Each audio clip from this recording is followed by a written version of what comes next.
তুমি যদি আমাকে চেকের পরিবর্তে ক্যাশ দিতে আমি গরুটা কিনতে পারতাম। তুমি যদি ওই ম্যাচে খেলতে আমি ম্যাচটি দেখতাম।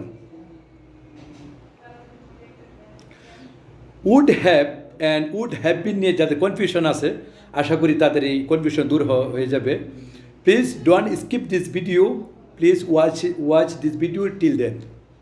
And hello and welcome back to my another video. Is me Lokman Hakimi. Before you all, how to use would have and versus would have been. would have হবে যদি would have এর সাথে কোনো বার্ব হয় তাহলে এখানে would have এর সাথে বার্ব অ্যাড হবে, বার্বের পাস্ট পার্টিসিপল হবে। আর যদি would have এর পরে যদি কোনো অ্যাডজেটিভ হয় তাহলে সাধারণত বিন ইউজ হয়। ওকে, আমি কয়েকটা এক্সাম্পল দিচ্ছি।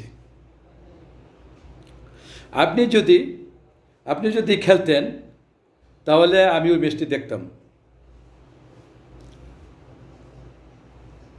If you had played in this match I would have watch this match.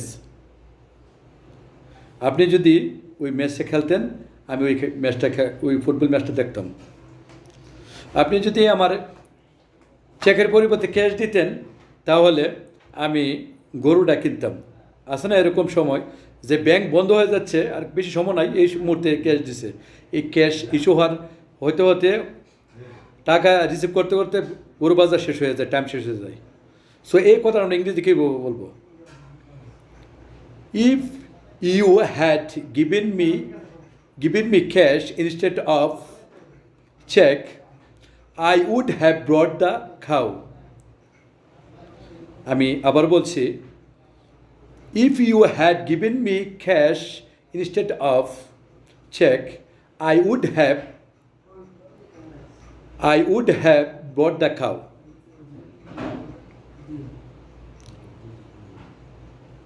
আপনি যদি তাকে একটা বই দিতেন সে জ্ঞানী হতো। So if you had given me a book, if you had given me a book হিম,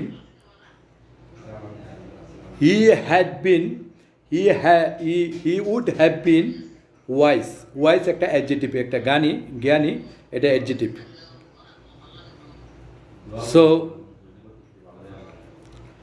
আপনি যদি আসতেন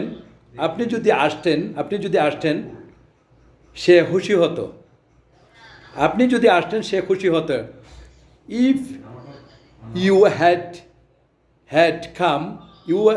had come here he would have been happy.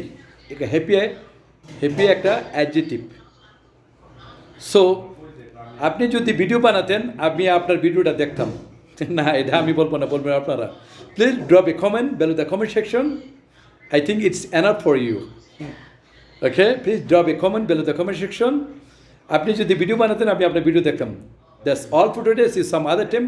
If you found any video, please share this video on your timeline to help others. To make more video, hit the like button and give your thumbs up. Bye bye. Take care of yourself.